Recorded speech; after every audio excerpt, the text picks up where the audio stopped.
चलिए, तो देखिए हम लोग पदार्थों का वर्गीकरण पढ़ रहे थे पदार्थों का वर्गीकरण। ठीक है, तो आज हम देखेंगे कठोरता के आधार पर। कठोरता मतलब अपने चारों तरफ देखते हैं उनके कुछ चीजें मुलायम होती होंगी और कुछ चीजें कठोर होती होंगी। नहीं देखे हैं क्या? मुलायम भी होती है और कठोर होती है। जैसे मुझे ये बताइए, लोहा मुलायम होता है कि कठोर? लकड़ी कठोर। कांच के टुकड़े, रुई, हमें दो ही चीज बोलना है, या तो बोलेंगे कठोर या तो बोलेंगे मुलायम या तो बोलेंगे कठोर। तो रुई क्या होती है? मुलायम। ऊन क्या होता है? मुलायम। रबड़ की गेंद क्या होती है? मुलायम। स्पंज, स्पंज माने जानते हैं क्या होता है? जिसको दबाते हैं तो दब जाता है। स्पंज हाथ में लेके दबा देते हैं तो दब जाता है। तो स्पंज कैसा होता है? मुलायम है। तो कुछ चीजें हमने देखा कि कुछ चीजें कठोर थी और कुछ चीजें क्या थी? मुलायम थी। कुछ चीज ऐसे है, जैसे लोहे को हम हाथ से दबाएंगे तो दबेगा।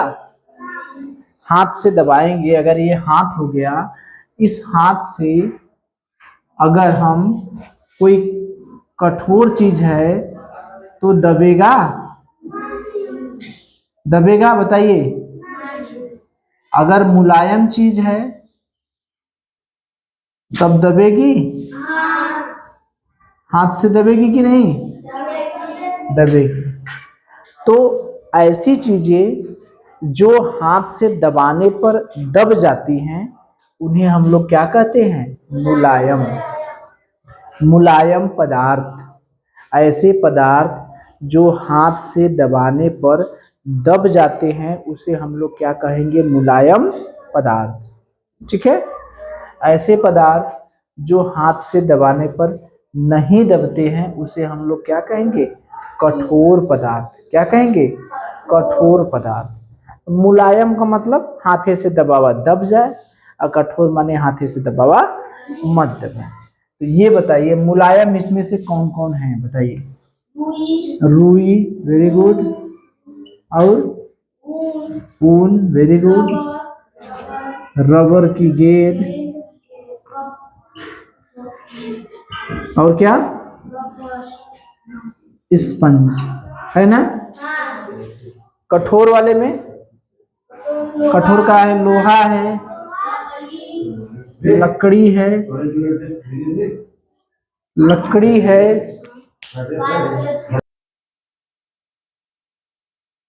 तो सीधी सी बात, जिसको हम लोग हाथ से दबाएंगे जो दब जाएगा मुलायम, जो नहीं दबेगा कठोर। हाथ से दबाएंगे दब जाएगा मुलायम, नहीं दबेगा कठोर। ठीक है, तो बताइए मुलायम तो बता दिए, कठोर बताइए। लोहा हो गया, लकड़ी हो गया, कांच का टुकड़ा हो गया। ठीक है, ठीक है। तो अच्छा ये बताइए, अगर आपसे पूछा जाता है कि मुलायम पदार्थ कौन है, कठोर पदार्थ कौन है, तो बता देंगे ना? मुझे बताइए। अच्छा बताइए, एक पत्थर है और रबर की गेंद है, कौन कठोर है?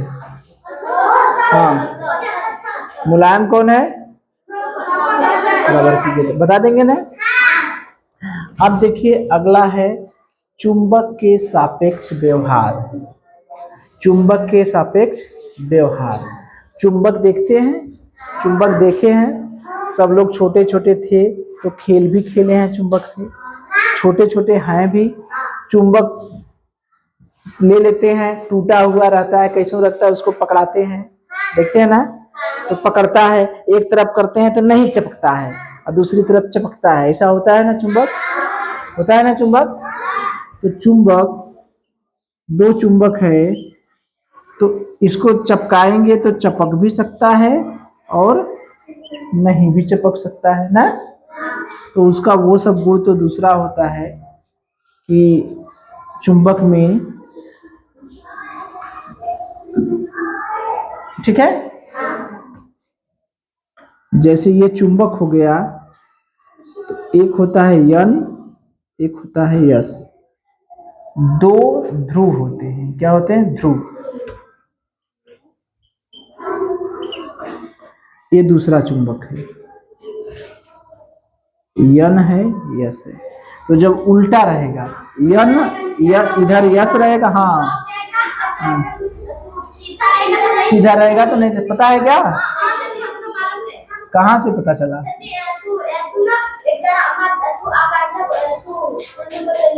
ओह चलिए, अच्छा, बहुत खुशी की बात है। विवेक के लिए ताली बजा दीजिए भाई, विवेक के लिए ताली बजा। सही बात है ना। जब सीधा सीधा रहेगा, जैसे यस, ये चपकेगा कि नहीं, ये इधर यस है इधर यन है, चिपक जाएगा, चिपक जाएगा। अगर ये यन है, ये यस है, इधरो यस हो जाए, इधर यस वाला लाइन इधर यन, तो ये क्या है, नहीं चिपकेगा। तो ये जानते रहिए कि चुंबक में कितने ध्रुव होते हैं, दो। एक यन को कहते हैं उत्तरी ध्रुव, यन माने नॉर्थ होता है ना, जानते हैं ना, नॉर्थ, नॉर्थ। यन दिशा, दिशा हम लोग देखते हैं ईस्ट वेस्ट नॉर्थ साउथ होता है ना। ये नॉर्थ माने क्या होता है, उत्तर, साउथ माने क्या होता है, दक्षिण। तो यन माने उत्तरी ध्रुव और यस माने दक्षिणी ध्रुव, ठीक है। यानी एक चुंबक में कितने ध्रुव होते हैं, दो ध्रुव, एक उत्तरी ध्रुव और एक दक्षिणी ध्रुव। तो आपके पास दो चुंबक है, जैसे दो बच्चे हैं, दोनों के पास चुंबक है, तो एक तरफ चिपकाएंगे तो चपक जाएगा, और एक तरफ कितनों चिपकाएंगे तो वो ढकेलेगा, चिपकेगा नहीं करेगा, होता है ना। तो जब नहीं ढकेलता है, नहीं चिपकता है, तो कौन वाला, यस यस की ओर रहता है। या ऐसा भी हो सकता है कि यन यन यन की ओर रहे, ऐसा भी हो सकता है ना, हाँ, यन रहे तब भी नहीं चिपकेगा।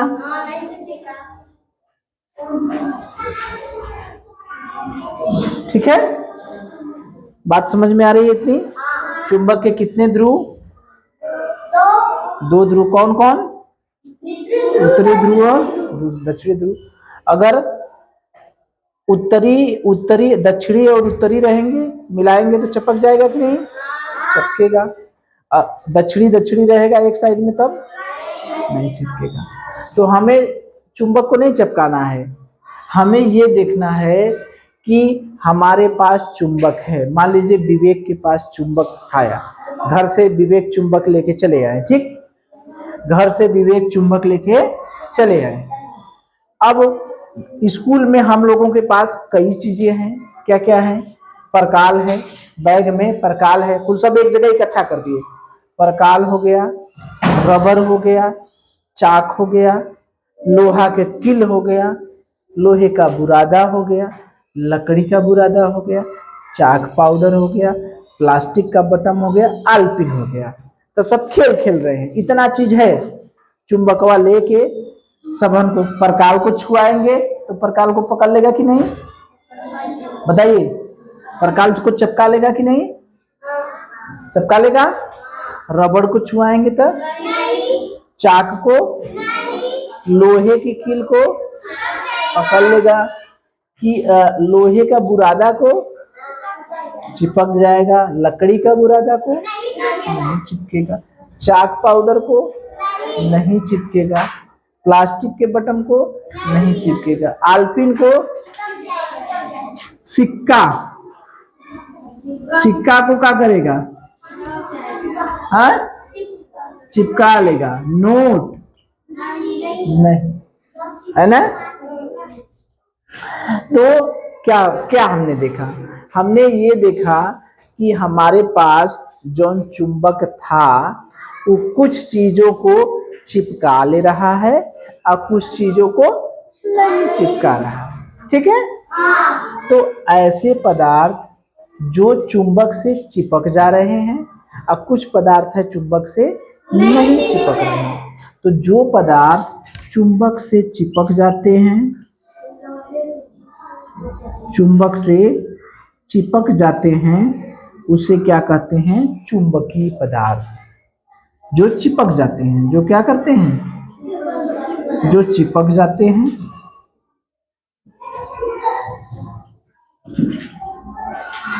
ठीक है। तो जो पदार्थ चुंबक से चिपक जाते हैं उन्हें हम लोग क्या कहते हैं? चुंबकीय पदार्थ। क्या कहते हैं? चुंबकीय पदार्थ। जो चुंबक से चिपक गए वो चुंबकीय पदार्थ, और जो चुंबक से नहीं चिपके उन्हें क्या कहते हैं? अचुंबकीय पदार्थ। अचुंबकीय पदार्थ। तो ये बताइए कौन कौन चिपके हैं, मुझे बताइए, यहाँ से शुरू से बताइए। प्रकाल चिपक जाएगा, चलिए प्रकार। और बताइए क्या क्या चिपकेगा? लोहे की कील,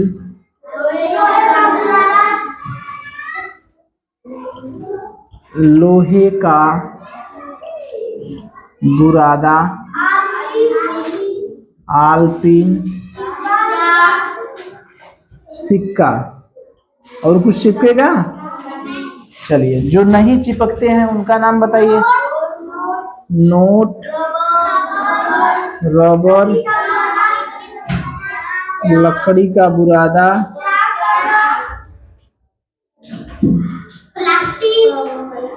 चाक,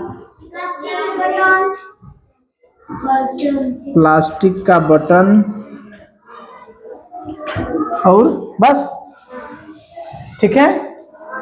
तो अगर हमको छांटना हुआ कि ढेर सा दे दिया गया, उसमें से छांटेंगे कि कौन कौन चिपकेगा चुंबक से, कौन कौन नहीं चिपकेगा, बता देंगे? तो हम नाम बता रहे हैं, आप लोग बताइएगा चिपकेगा कि नहीं चिपकेगा।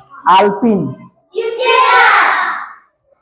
लकड़ी, रबर, सिक्का, नोट, किताब, कागज, प्लास्टिक का डब्बा, लोहे का डब्बा। बहुत समझदार हो गए यार। प्लास्टिक का बटन, लकड़ी का बुरादा, लोहे का बुरादा, चिपक जाएगा ना? समझ गए? चलिए चलिए। अच्छा ब्लेड, ब्लेड देखे हैं ना? तो ब्लेड चिपक जाएगा कि नहीं? चिपक जाएगा। कैंची, कैंची चिपक जाएगा। और कंघी, कंघी नहीं चिपकेगा। छीलने वाला क्या? पेंसिल छीलने वाला। अच्छा पेंसिल कटर चिपक जाएगा ना? तो पेंसिल कटर में लोहा लगा रहता है, वो चिपक जाता है ना। चलिए चलिए। अच्छा हम लोग चाक से लिखते हैं ब्लैक बोर्ड पे ना, लिखते हैं ना? चाक देखे हैं? चाक से लिखा भी जाता है। अभी इसके पहले चाके से हम लोग लिख रहे थे ना, अब नहीं मार्कर पेन आ गया है। तो चाक जो है, इस चाक को अगर हम लोग पीस दें, सब लोग पीसते हैं ना, बच्चे खेलते हुए या चाक को रगड़ देते हैं तो कुछ नीचे नहीं, जब लिखते हैं तो नीचे सब गिरता है ना, गिरता है कि नहीं? नीचे गिरता है ना। तो जब इसको हम लोग पीस देंगे तो क्या होगा? बहुत छोटा छोटा कुछ टुकड़ा हो जाएगा कि नहीं? जैसे ये मान लीजिए हमारा चाक है, ये क्या है? चाक है। जब इसको पीस देंगे तो ननी ननी ननी ननी ननी ननी सब हो जाएगा कि नहीं? हो जाएगा। छोटा छोटा इसको पीस देंगे तो ये छोटा छोटा टुकड़ा हो जाएगा, ठीक है। लेकिन एक टुकड़े को लेंगे तो चाक ही रहेगा ना कि सोना बन जाएगा? बताइए। अगर पीस करके एक ठो जो एकदम सबसे छोटा है उसको लोगे तो वो चाक ही रहेगा कि सोना बन जाएगा? चाक ही रहेगा। इसका मतलब चाक को हम पीस देंगे, कितना भी छोटा छोटा कर दें तो उसका एक टुकड़ा लेंगे फिर भी उसके गुण विद्यमान रहते हैं कि नहीं? गुण रहेगा ना, चाक वाला गुण रहेगा ना, रहेगा ना। तो वही जो सबसे छोटा टुकड़ा होता है इसी को हम लोग कहते हैं परमाणु या अणु। चाक नहीं है, कोयला ले लीजिए, कोयला को पीस देंगे, पीस देंगे एकदम पाउडर की तरह हो जाएगा। तो पाउडर की तरह हो जाएगा तो सबसे छोटका जो टुकड़ा है वो ले लेंगे तो कोयला न होके चांदी बन जाएगा कि सोना हो जाएगा, हीरा हो जाएगा, क्या रहेगा? कोयला रहेगा ना। ये जो कोयला ये एक टुकड़ा लेंगे तो वो भी क्या रहेगा? कोयला ही रहेगा, काला ही रहेगा। इसी को हम लोग क्या कहते हैं? परमाणु या अणु। तो ये सबसे छोटा कण होता है। सबसे क्या है? सबसे छोटा कण है। तो यही है, देखिए अणु जो है सबसे छोटा कण जो स्वतंत्र रह सकता है। जो कैसा रह सकता है? स्वतंत्र रह सकता है, स्वतंत्र रह सकता है लेकिन रासायनिक अभिक्रिया में भाग नहीं लेता है, अणु कहलाता है। अणु का मतलब पदार्थ का ऐसा छोटा से छोटा कण जो स्वतंत्र रहेगा कि नहीं? स्वतंत्र रहेगा, रहेगा लेकिन रासायनिक अभिक्रिया में भाग लेगा नहीं। देखिए अणु के लिए है कि ये स्वतंत्र रहेगा लेकिन रासायनिक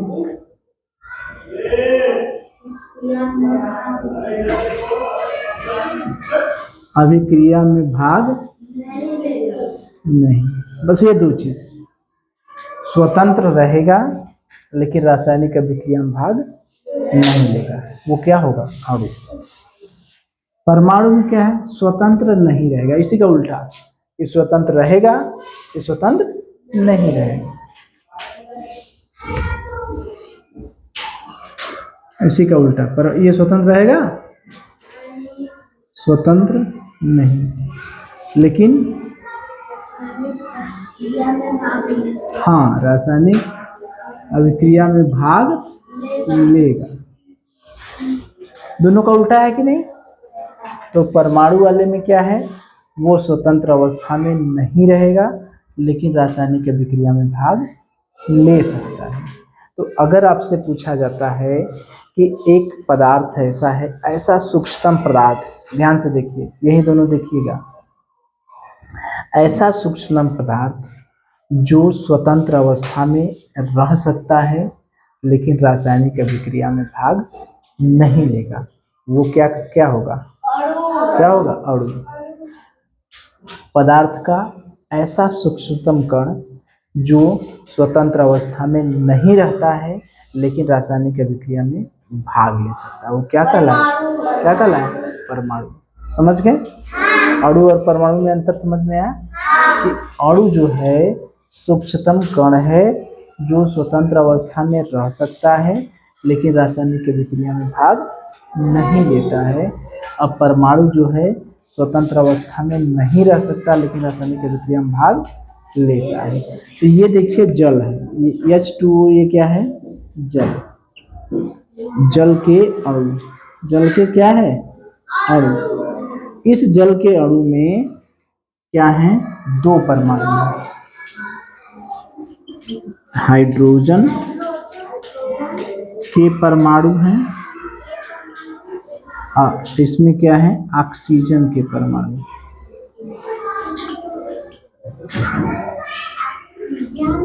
के परमाणु, ठीक है।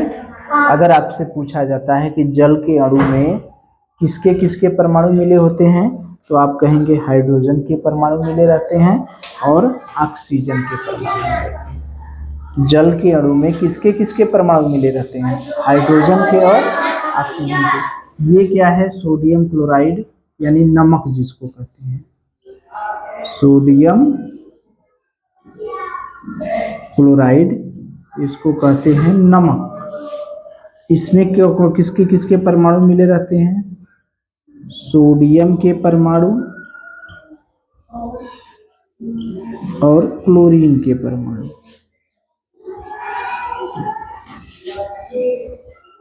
ठीक है, तो नमक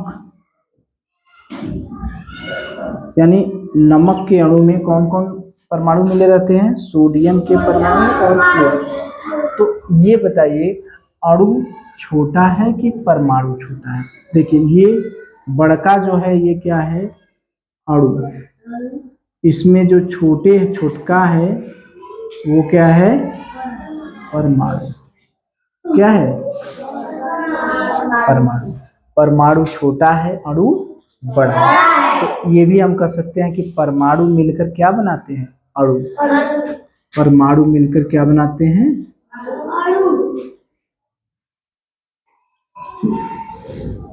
क्या बनाते? अणु। ठीक है, तो परमाणु मिलेंगे तो क्या बनाएंगे? अणु। अणु मिलेंगे तो क्या बनाएंगे? पदार्थ। क्या बनाएंगे? पदार्थ। जैसे ये हमारा पेन जो है, इसके जो अणु है उससे मिलकर बने हैं। ठीक है, अणु किससे मिलकर बना है? परमाणु से मिलकर बना है। यानी पदार्थ परमाणु किससे मिलकर बने हैं? परमाणु से क्या बनता है? अणु। अणु से क्या बनता है? पदार्थ। इतनी बात समझ में आई? तो कौन छोटा होता है, कौन बड़ा होता है? अणु परमाणु कौन छोटा होता है? परमाणु। बड़ा कौन होता है? अणु। स्वतंत्र अवस्था में कौन रहता है? स्वतंत्र अवस्था में कौन नहीं रहता है? रासायनिक अभिक्रिया में भाग कौन लेता है? कौन भाग लेता है? परमाणु। कौन भाग नहीं लेता है? कर लेंगे? चलिए चलिए देखिए। अच्छा ये देखिए, अगर आपसे पूछा जाता है कि पदार्थ के निर्माण की मौलिक इकाई कौन है? पदार्थ का निर्माण जो है किस मौलिक इकाई से हुआ है? तो क्या कहेंगे? परमाणु। क्या कहेंगे? परमाणु। यानी पदार्थ के निर्माण की जो मौलिक इकाई है वो क्या है? परमाणु। ठीक है, यानी आपसे पूछा जाता है कि पदार्थों के निर्माण की मौलिक इकाई कौन है? परमाणु है, अणु है, तत्व है, यौगिक क्या है? क्या कहेंगे? परमाणु। ठीक है, तो परमाणु जो शब्द है वो यूनानी भाषा के एटाक्स शब्द से बना है। किस शब्द से बना है? एटाक्स। एटाक्स का मतलब क्या है? अविभाज्य। अगर आपसे पूछा जाता है कि एटाक्स का क्या मतलब होता है तो क्या कहेंगे? अविभाज्य। किस भाषा के शब्द से मिलकर बना है? यूनानी भाषा। ठीक है, तो परमाणु के अंदर भी शुरू में क्या था कि ये माना जाता था कि परमाणु अविभाज्य है, मतलब परमाणु को बांटा नहीं जा सकता। शुरू में ये माना जाता था कि सबसे सूक्ष्मतम कण क्या है? परमाणु है, उसे बांटा नहीं जा सकता। लेकिन जो समय बीतता गया, बाद में पता चला कि परमाणु के अंदर भी 3 लोग रहते हैं। 3 हैं, 3 लोगों से मिलकर बना है। यानी परमाणु के भी 3 कण हैं। कौन कौन है? इलेक्ट्रॉन, प्रोटॉन और न्यूट्रॉन। इलेक्ट्रॉन कैसा होता है? ऋण आवेश। इलेक्ट्रॉन में क्या होता है? ऋण आवेश। इलेक्ट्रॉन कैसा होता है? ऋण आवेशित होता है। ठीक है, ऋण आवेश। इसमें क्या होता है? धन आवेश। प्रोटॉन कैसा होता है? धन आवेश। और न्यूट्रॉन कैसा होता है? उदासीन। इलेक्ट्रॉन का संकेत क्या है? स्मॉल ई। प्रोटॉन को कहते हैं स्मॉल पी, छोटा वाला पी। और न्यूट्रॉन को कहते हैं एन। तो इसमें आपको याद क्या रखना है कि परमाणु के अंदर 3 कण कौन कौन से होते हैं? तो आप क्या कहेंगे? इलेक्ट्रॉन, प्रोटॉन और न्यूट्रॉन। अगर आपसे पूछा जाता है कि परमाणु के अंदर 3 कण कौन कौन होते हैं तो कहेंगे इलेक्ट्रॉन, प्रोटॉन और न्यूट्रॉन। परमाणु के अंदर कौन सा ऋण आवेशित कण होता है तो क्या कहेंगे? इलेक्ट्रॉन। उसका संकेत क्या है? ई। परमाणु के अंदर कौन सा धन आवेशित कण होता है तो क्या कहेंगे? प्रोटॉन। उसका संकेत क्या है? ई। परमाणु के अंदर ऐसा कौन सा कण है जो उदासीन रहता है तो कहेंगे न्यूट्रॉन। उसका संकेत क्या है? एन। तो ये देखिए, अगर अपना परमाणु हो गया और ये हो गया इलेक्ट्रॉन, इसके अंदर गोल सा रहता है, ये न्यूट्रॉन और प्रोटॉन, इसे हम लोग कहते हैं नाभिक। इसे क्या कहते हैं? नाभिक। ठीक है। नाभिक के अंदर कौन कौन होते हैं? न्यूट्रॉन और प्रोटॉन। और इलेक्ट्रॉन क्या करता है? इसके चारों तरफ क्या करता है? घूमता रहता है। इलेक्ट्रॉन क्या करता है?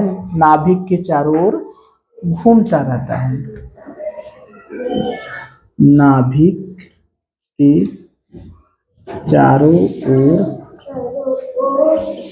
कौन घूमता है? इलेक्ट्रॉन। कौन घूमता है? धीरे से। और नाभिक के भीतर कौन कौन कण होते हैं? न्यूट्रॉन और प्रोटॉन। ये देखिए, नाभिक जो होता है वो धन आवेशित होता है। कैसा होता है? धन आवेशित। ठीक है। तो इतनी चीज समझ में आई कि जो परमाणु होता है, परमाणु के बीचों बीच एक नाभिक पाया जाता है, उसमें न्यूट्रॉन और प्रोटॉन पाए जाते हैं। इलेक्ट्रॉन उसके चारों ओर घूमता रहता है। कौन घूमता रहता है? इलेक्ट्रॉन। नाभिक धन आवेशित होता है कि ऋण आवेशित होता है? कैसा होता है? धन आवेशित। ठीक है।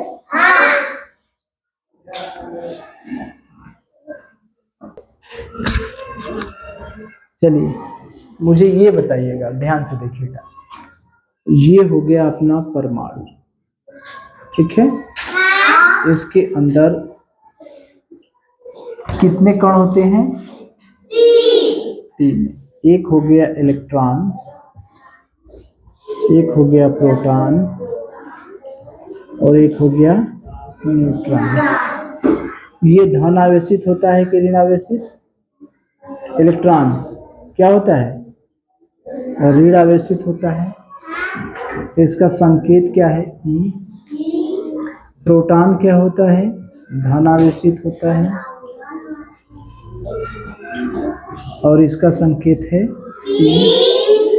न्यूट्रॉन जो है उदासीन होता है, इससे किसी से कोई मतलब नहीं होता है, इसका संकेत होता है यन। ठीक। ये अपना इलेक्ट्रॉन है, परमाणु है। ये है नाभिक। ये क्या है? नाभिक। इसके अंदर कौन कौन रहते हैं? न्यूट्रॉन और प्रोटॉन। इलेक्ट्रॉन क्या है? चारों ओर घूमता रहता है। ठीक है। इतनी चीज क्लियर है? चलिए।